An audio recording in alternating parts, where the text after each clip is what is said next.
And we have the strong winds all day long, helping to bring in that colder air into the region. And you step outside, the air mass has changed. It was warmer this morning than it is right now. Gusty winds this evening. We have a frigid start tomorrow morning. Those numbers will be down in the 20s, teens for the mountains. But with the wind blowing, it's going to feel even colder than that. But our next rain chance will be on Saturday after we have a pretty dramatic warm up just in time for New Year's. So we showed you this at the top of the show. 36 the current number right now in Greenville. 28 is that real film number because of a west wind at 13. So that wind is helping to give a bit of a chill to the air. Low temperatures tonight will be down near 26 degrees. So it is going to be a morning to bundle up. And despite having bright sunshine, only cracking 40 by 11 a.m. So it is going to be a cold day tomorrow around the region. These are real film numbers tomorrow morning at 7 a.m. Look at that. Asheville and Franklin are down in the single digits for real film numbers, teens for Waynesville.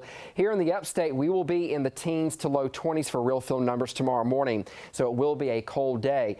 47, that's the high tomorrow. But then we dramatically warm up as we head towards New Year's Eve. 53 on New Year's Eve, 57 on New Year's Day.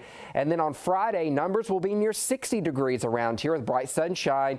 Cloud cover increases throughout the day before rain moves in on Saturday, and that is our next big thing. The good news is this will be a quick moving rain system. So here's the future track. Saturday 1 a.m. cloudy skies with some showers trying to move in from the west, and this is a quick moving rain system. By 11 a.m. the majority of that heavy rain is getting to the east of Greenville. There could be a few showers left over Saturday early afternoon, but I do think we clear out by Saturday evening, and Sunday looking like a better day. And temperatures still will be on the warm side because here is the outlook for the first full week of 2026. We're talking January 2nd through the 6th.